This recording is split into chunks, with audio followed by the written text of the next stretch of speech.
Welcome to another edition in our speaker series with our virtual career speaker series here at Junior Achievement of Southern Colorado. We are so fortunate to have with us today a very distinguished member of the Pueblo community in Pueblo, Colorado.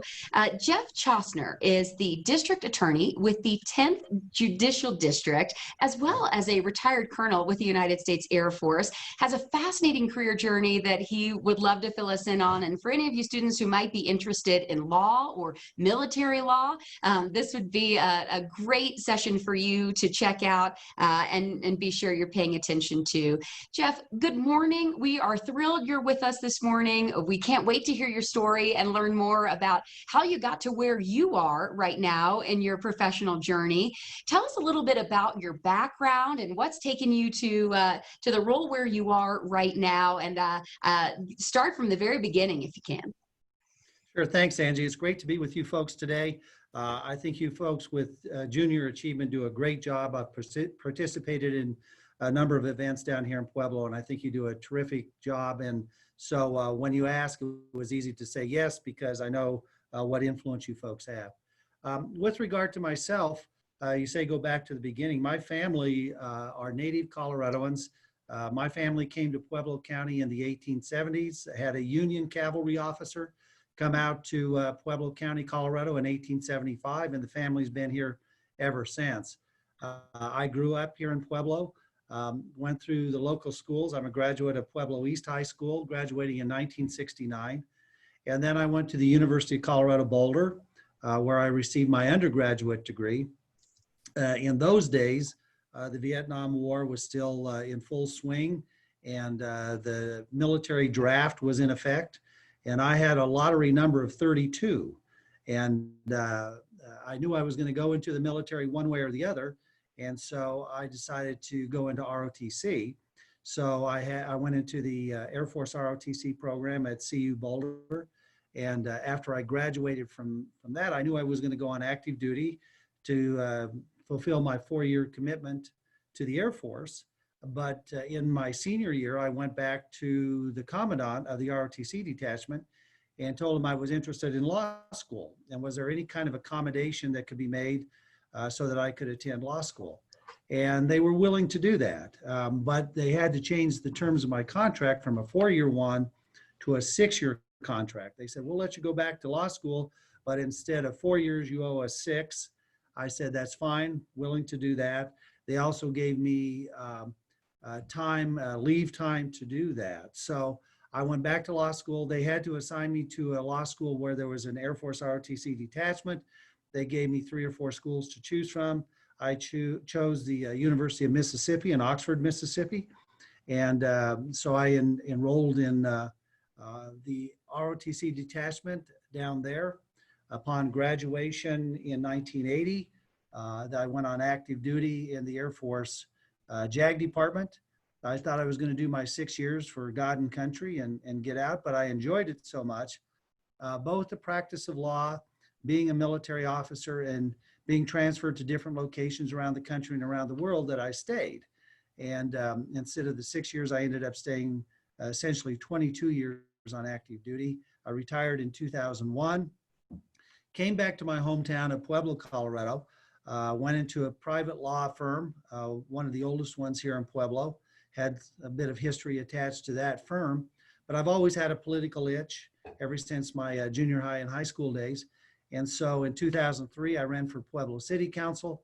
I was elected that year. I stayed for 3 years on Pueblo City Council, and then I ran for Pueblo County Commissioner, and I served a term and a half there, so 6 years as Pueblo County Commissioner, until I was elected Pueblo DA in 2012. And as you mentioned, that's the 10th Judicial District, but the 10th Judicial District in Pueblo is a single county district.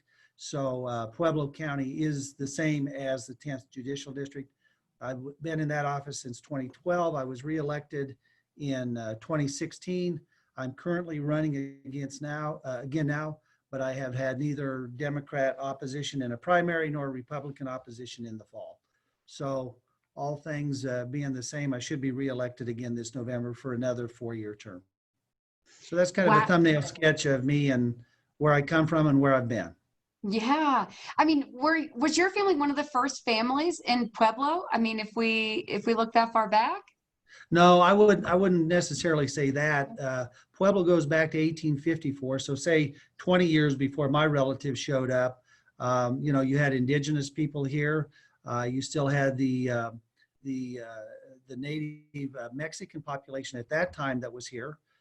So there was a lot of people here that were here in Pueblo before that. And then with the rise of the steel mill in the 1860s and 1870s, that brought in a whole other group of people, Eastern European folks from Slovenia, from Italy, from Poland, that helped work with the Colorado Fuel and Iron program in the mining that took place for CF&I, as well as the steel making. So by the time my relatives got here in 1875, Pueblo was actually a community of about 55, 60,000 people. Most people don't realize this, but for the longest period of time, Pueblo was the second largest city in the state until the early 70s, when Colorado Springs kind of eclipsed Pueblo. But it was a large community even in the 1870s by Western standards when my relatives showed up. Okay, now with the Air Force, you talked about how you had been and lived all over, and I want to ask you, Jeff, what calls you back to your community?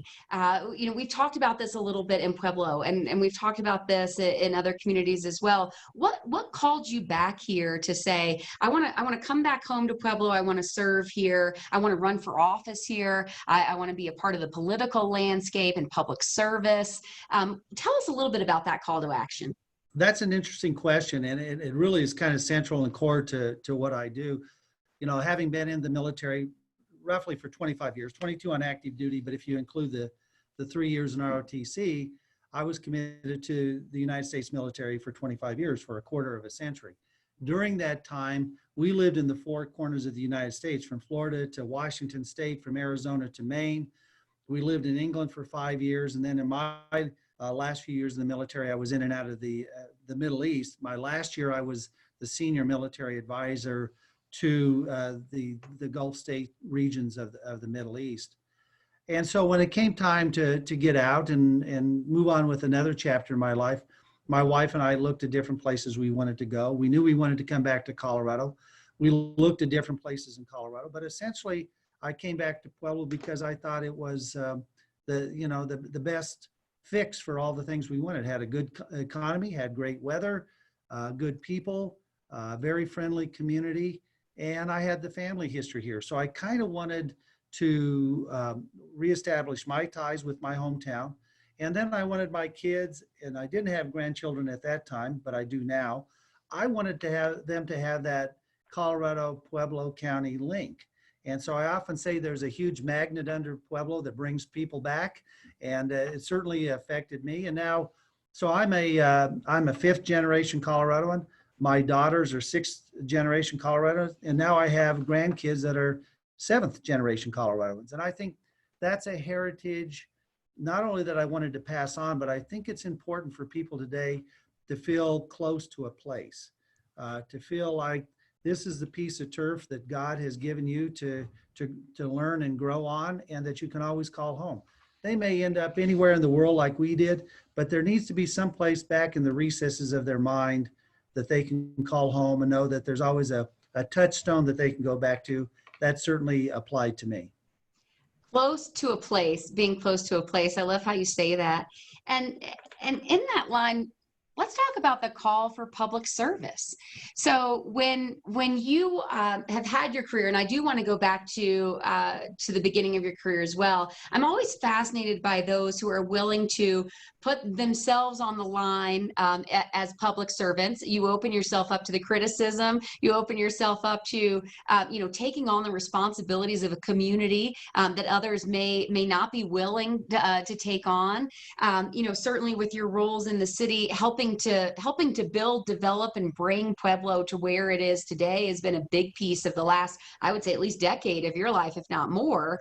So what calls you to public service, and how will a student know if they, if they have a hankering? You said you had, I think you called it an itch for a political career. So if a student has an itch for a political career, what do they need to keep in mind? You keep a day job at the same time, but you're also serving as, in public life.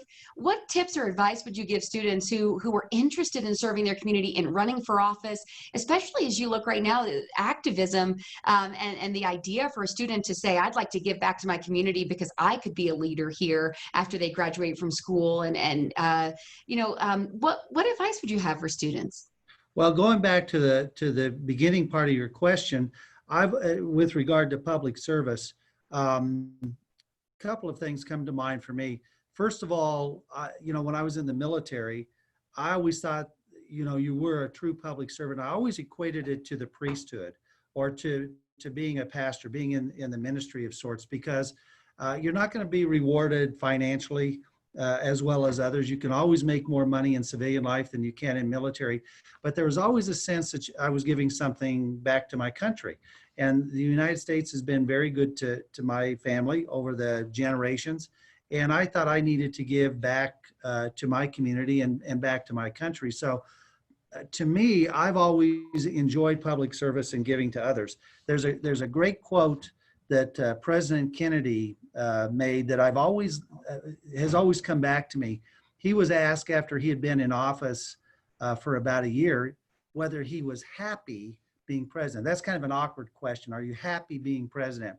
But his answer was wonderful. He said he thought he was happy if you use the definition that the ancient Greeks used, which is full use of your power along lines of excellence. And I've always liked that, because you should use your God-given talents for the good. We all have different talents that God and the Creator has given to us, and you should use that for a good purpose. So again, to repeat that, use of your full powers along lines of excellence. I think that's the best definition of happiness a person can come up with. It certainly has applied to me. So what has made me happy over my career has been giving back to my community, whether it's been at the military, city council, county commissioner, or DA level. Those all have their own challenges in different ways, but you are serving other people. I think ultimately, particularly, since I'm a little older in life now, you look back and say, what have I done to make my community, my country better, my family better, that sort of thing. And I think that's where you get real, kind of inner joy and happiness, is frankly by taking care of others. I've never, I know others may have a different answer. I've never been motivated by money. Certainly I want my family secure. Certainly I want to make sure that we're taken care of and that I live comfortably as well. But money has never been my motivator. Position and the ability to influence others and a community for the good has always been my motivator. Now, to get to the other part of your question, in these contentious times, is public service really something that you want to be drawn to? For me, I think there's been no more critical time in my life, and perhaps in the life of the nation while I've walked the planet, that you need leaders, that you need public servants to come forward and say and do the right things. I think that is especially needed now. So the style of leadership and office management that I've had, and what I try and display to the public, is mature, rational, cool reasonableness, and a certain coolness of intellect, so that you're not reacting to the emotions of the day. That doesn't mean they don't influence you. That doesn't mean that you don't take that on board, and so you understand the passions of the day.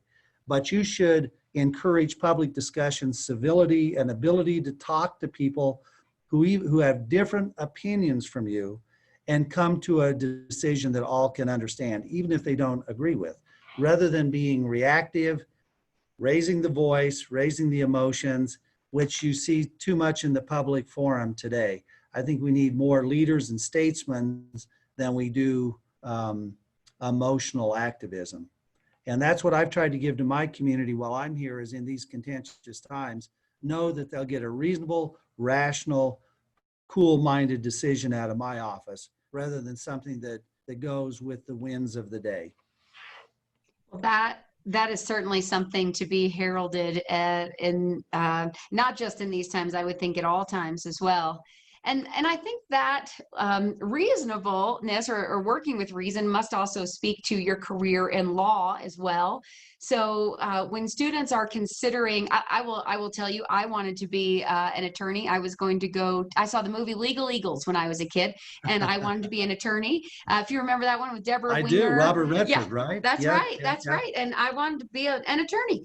And I bought a Harvard sweatshirt and everything. And then I realized it was hard. That you really had to, studying. I didn't understand the full context of how many years you'd spend in school. Of course, I mean, I was 10, and 11. But it's still something that I love. A mock trial, the idea to stand up for someone who needs justice, the idea to serve justice. So students take a look at a career in law and think about that as their pathway. What would you tell them right now, if they're seniors in high school or juniors and seniors in high school who might be interested in law? What would you say? What would be some early guidance? Well, I think if they're interested in going into law, I think they should pursue that, although you need to understand that there's probably more attorneys out there than the country needs.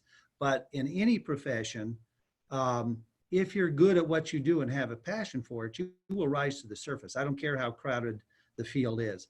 The one thing that has not changed in terms of what I think is attractive about the law is the flexibility of it.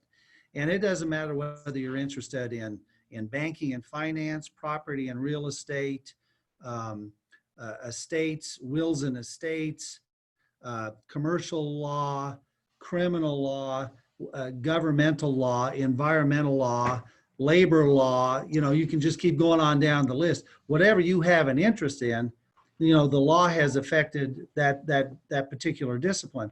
And that is a good thing. It's a reflection of how we are a society of rules and how we're a society of law. And I know sometimes people get frustrated with how many lawyers there are and the lawyer jokes that go around and all that. But at the end of the day, this society functions because we are a society of laws, and that's good. And so whatever a person happens to have a particular interest in, there's probably a legal application to it. So that has been true since I first expressed an interest in the law, and it's still true today. So that's one of the huge benefits, I think, of the law, is the flexibility of it. Mm-hmm. So certainly, if you were interested in the environment, right. You can having that law background will certainly help you with ways and issues you can affect change. So it's a way to really bring some structure behind it, right? If you had an opportunity there.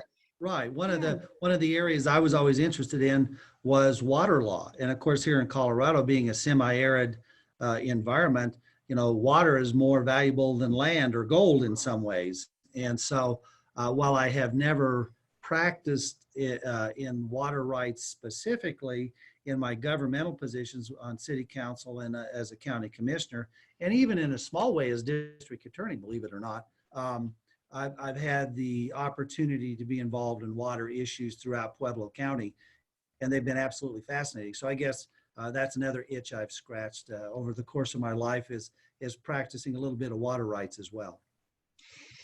Fascinating. I want to go back early on, talking about your first job. Do you remember the first time you had a job where you got paid to do something, and you brought home your first paycheck? What was your experience like, and what did you learn from your first job? I mean, the first real job I had where there were hours set and there was an hourly wage and all that was when I was in high school.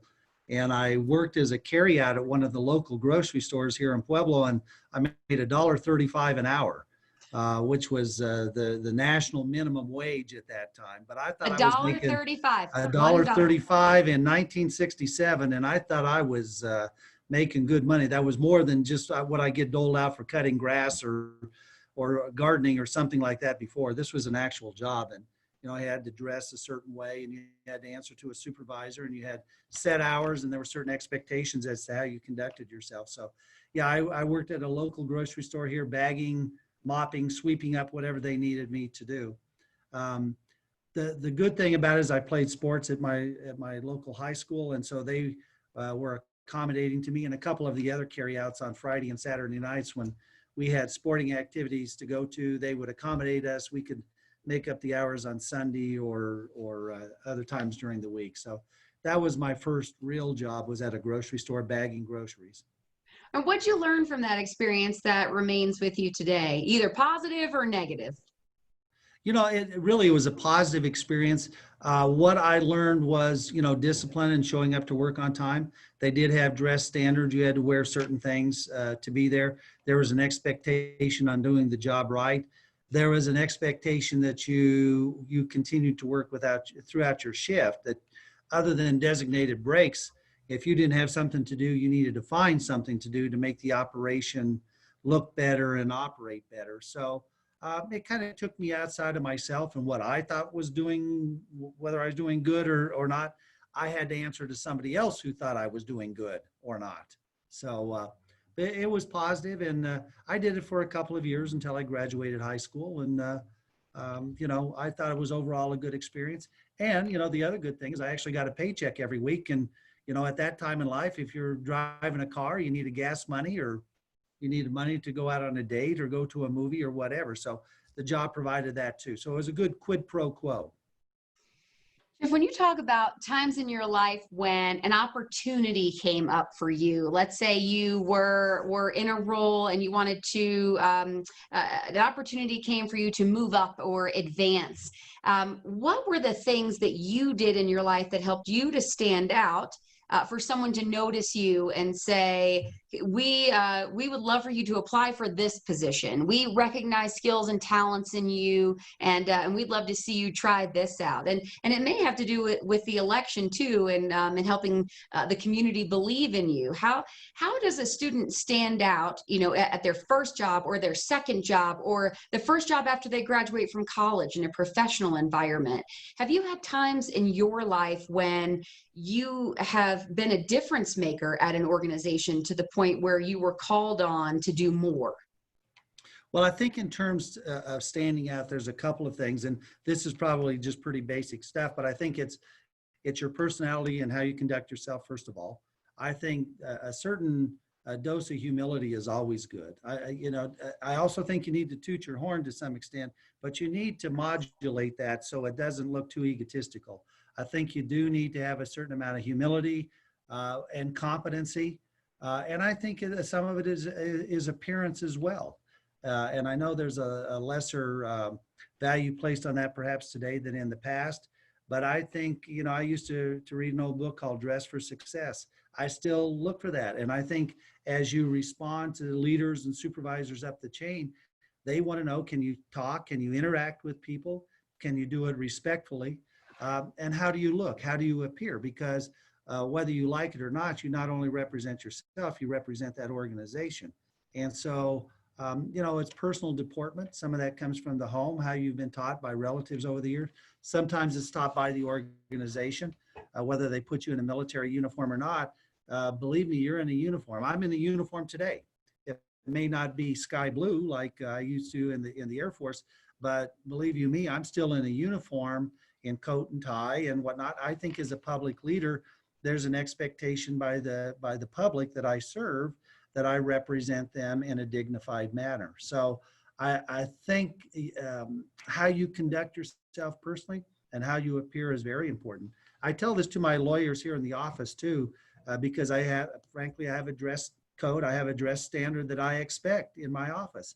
And I tell them when you go into court, and so much of court can be theater and appearance too, that if you look like you know what you're doing, and if you dress like a professional, even if you don't know what you're doing, you have bought yourself time in front of a judge or a jury, and you can recover and come back when you do get that answer. Instead of just fumbling through a law book, it looks like you're more professorial, like you're more educated in getting it. Even though you may be, inside, you may be shaken like a leaf. on the outside, you look cool and calm, and the judge and the jury will give you time to recover. A lot of that is nothing more than your decorum, your personality, and your appearance. That may or may not be fair in life. That may or may not be right, but that's how it is. And I have found having a certain demeanor and appearance will serve you time and time again. That's fascinating, and it's great advice. We have to always be prepared for the professional environment that we're in any given situation, and we have to be prepared to stand out. And I think you make a great point about, if you are walking into that courtroom, showing up in the way that. But I love the idea of buying you some time, right? Get that tie on, get that suit on, and Yep. the Peloton instructor that I watch sometimes says, you need to get your life together before we start this. And it's like, it's a way to get, Yeah. everybody needs to get their life together before they walk in the door, take a deep breath. And we don't talk about that all the time, because it can be a real challenge for you to understand how to dress professionally, especially if no one in your home has gone to a professional work environment. So tell me a little bit about how mentors have impacted your life, because if a student didn't have that role model at home or an example at home that might be like you, that's presenting themselves professionally and with decorum, or maybe the job that they do isn't in line, the job that their families do isn't in line with what they're interested in. So it's really just about understanding an environment at a new workplace. So how would a student go about building a relationship with mentors, and have you had good relationships with mentors in your career? And what have you learned from those relationships that you would share with students? Yeah, I was looking at adults from an early age. I don't go into great detail on this, but my father died when I was 12. So I was looking at people kind of for a male role model. I had my grandfather, but he was there was a skip in the generation, and he was a World War I guy, and I was a 60s kid, so there was a little bit of a divide there culturally and generationally.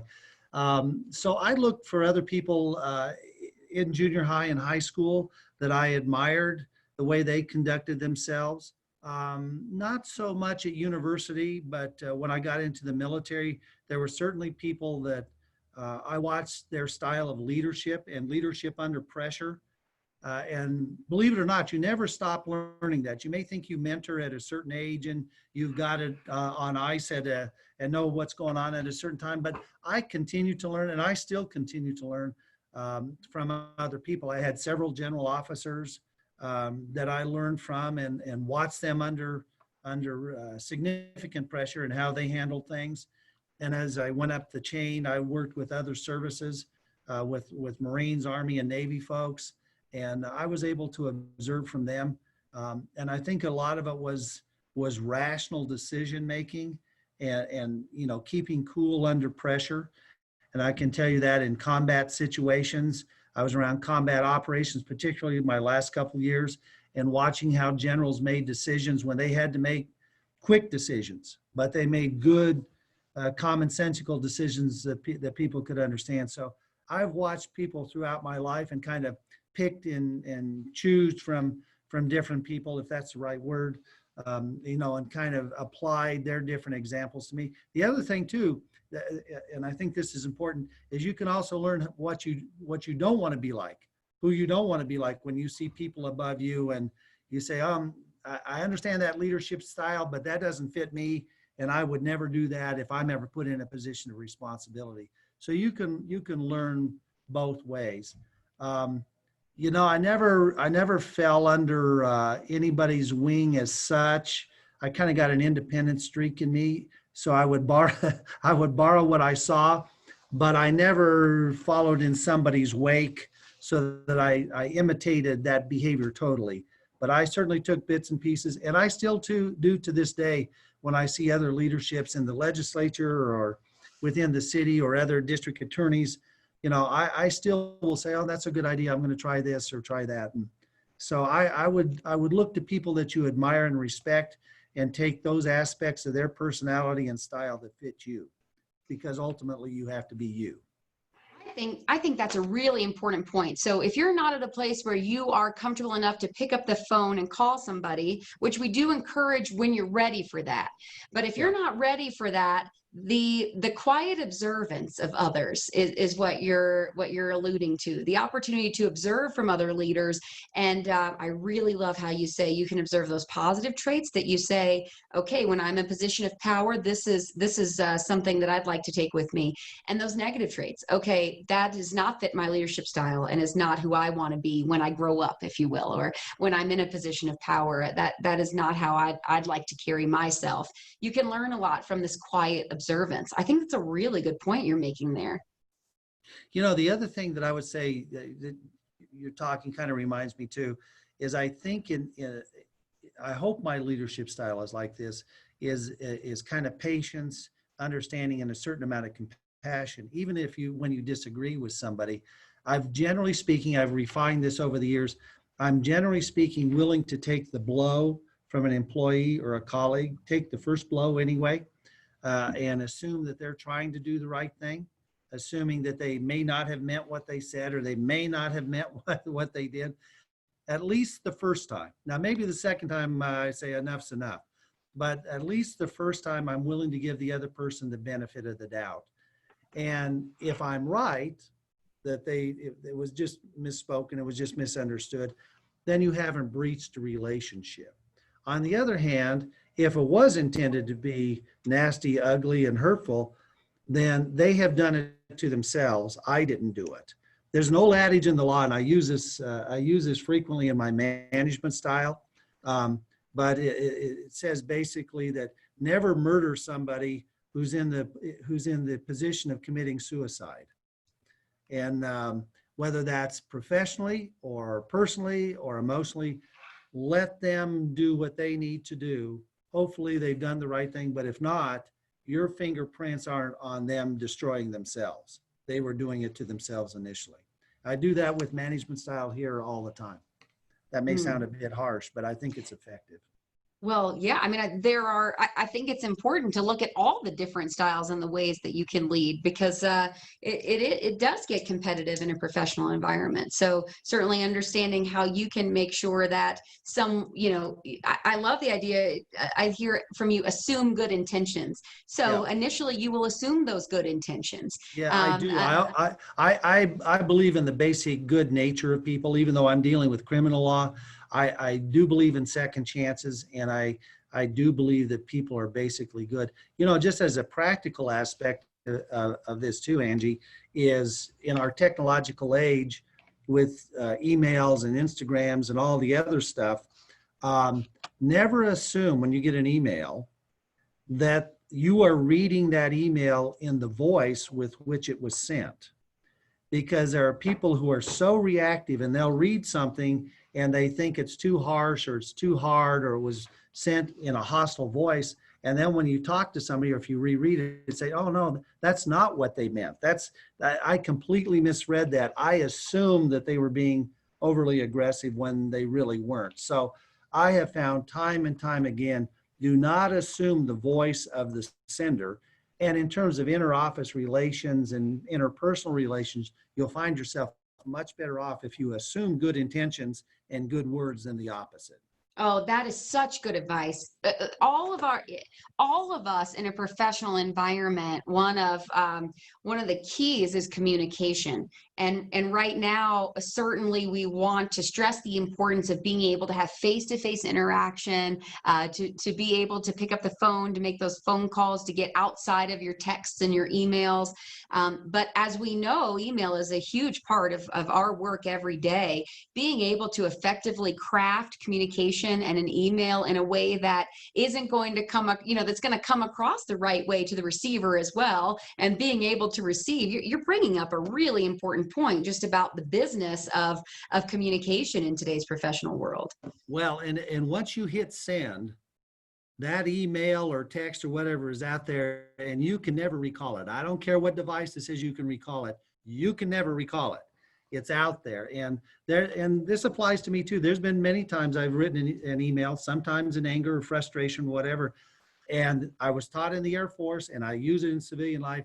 Step back and reread that thing before you hit send. And there have been so many times that you just say, this is not a good idea. I'm going to hit delete Yeah. rather than send. And, Yeah. this applies kind of to the criminal world too.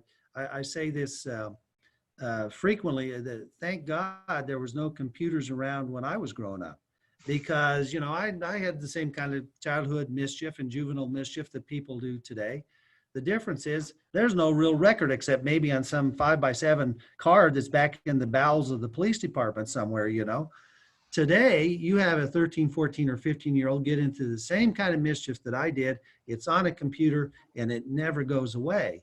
And so when somebody's interviewing for a job when they're 35 or 40 years old, they're called on to account for something that happened 20, 25 years ago. I don't think that's fair.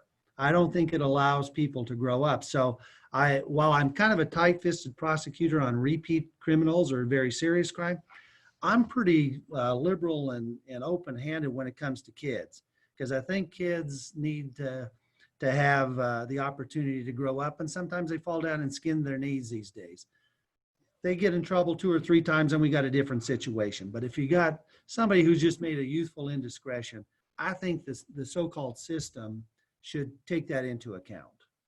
That's a great point. And additionally, and you have a great perspective on this, but additionally, from the student's perspective, it's a new day every day. Every day you wake up in the morning, you don't have to make the same choices as the day you did before. Right. Today Right. is a new day and you can move forward, and people like you will be there to defend them and to stand up for them, to say, hey, there may have been one bad choice in this person's life, but we have our future to look to now. And if you look at the record since then, this is a new day for this individual. Yeah, absolutely. So, but they do need, for those who are listening to this out there, they need to keep in mind that there seems to be a record on virtually everything these days. And so when they are making those choices that you're referring to, they need to keep in mind that they're not just a momentary choice made today. It may be a choice that is reviewed 25 years from now. That's a great, Unfortunately. great perspective from a district attorney who's been there and knows and understands. When you look back on your career, what has been the biggest challenge that you've faced, or some of the biggest challenges in your career? That's interesting. I think whether it's educational or military or political or educational, I think it's there are certain values that come through. This may about who you are. And I can remember a political campaign I had about 10 years ago that was pretty rough and tumble. And one of the things, and I was commiserating with another lawyer here in town, and I said, I think this campaign is not about the issues. I said, I think I'm trying to be taught, who am I? What do I believe in? What will I stand up for? What am I willing to go to the wall on that I really believe as far as this community is concerned? And so to outside folks, they may have thought it was about one issue or the other. For me, the campaign was about who I am. And then I had kind of a follow-on campaign about 2 years later that was, again, a very difficult one. And I realized that campaign was not about who I am. It was about endurance.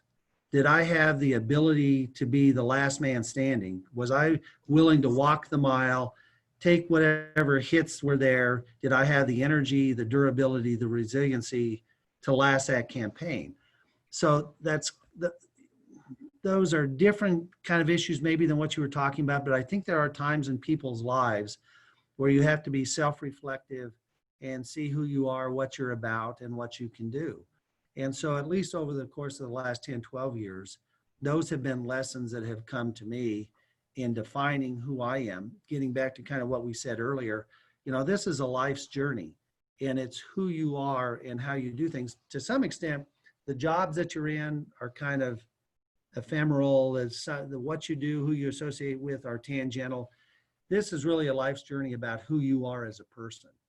And whether you're a plumber, a ditch digger, a doctor, lawyer, or a fireman or policeman, it's who you are inside that really counts. And I think kind of at this stage of my life, It's more about what have I learned and who am I, as opposed to how I could have improved in the law or how I could have been a better military officer. It's more about who I am as a person. That is really great advice. Who you are inside, and that's what really counts. That's what really matters. And who you are inside is what you'll take to every professional endeavor.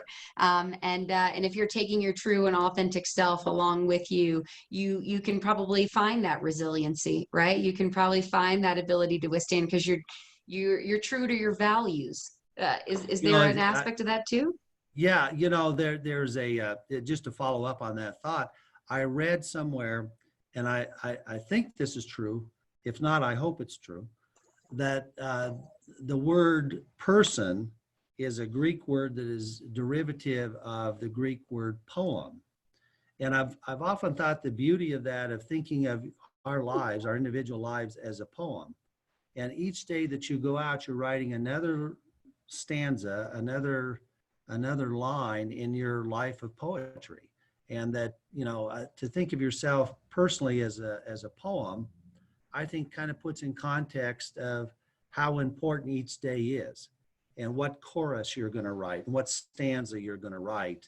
And, not that you necessarily think of that every day, but, you can kind of think of that frequently enough. You think, what kind of poem am I writing? Am I writing a sad one, a happy one, a tragic one, a fulfilling one, that sort of thing? And I would pass that on to the audience too, that, you're writing your own story each day.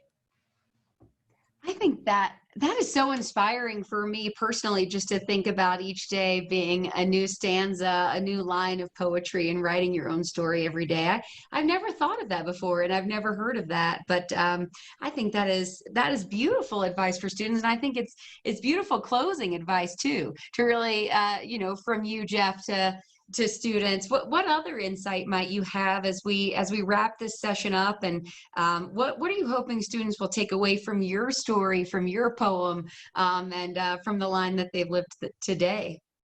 I think the students need to know that whatever life's work they get into needs to match them. Whether it's the law, and I talk to people all the time about the law, but I've talked to people that has not been a good fit, and they go on to do other things. You need to find what fits you, your personality, your desire, your aspirations. I had a friend who one time told me, he said, I don't care what I do. I just want to be the best at what I do, whether I'm the best fly fisherman around or I'm the best guy who changes a tire on a car. Whatever it is, I want to be the best one in the world that does that. And that always kind of stuck with me too. And I think that's the advice I would give your students and the audience out there is, whatever they choose to do in life, try and be the best at that. I'm sure that's probably just kind of a cliche, but at this point in my life, looking back, I think that is great advice, because it's fulfilling. And, getting back to that Kennedy quote, I think that's what will give you happiness, to do the best you can along lines of excellence. Love that. Full use of your powers along the lines of excellence, from Kennedy. Brilliant. And from you to inspire the students, and about writing your own story every day as well. So I can't thank you enough for just the opportunity to hear from you, learn from you. I'm inspired by you. I hope that our students are as well. We certainly appreciate your time today, and we wish you much continued success as you carry on. And of course, with the next election, it sounds like it's very favorable. So we look forward to seeing you continuing to serve the Pueblo community in such a distinguished way. And thank you for inspiring our students today. My pleasure. Again, it's always great to help junior achievement. You guys do a wonderful job. I've had a couple of activities in the past with you, and I think it's terrific. And I appreciate Crystal George down here in Pueblo, and you, Angie, in the El Paso County area. However I can help you, happy to do so. And again, I think this is a very significant program for your audience. Thank you so much. Thank you. That support goes a long way. So we appreciate it. All right. Thank you, Jeff. Thank you.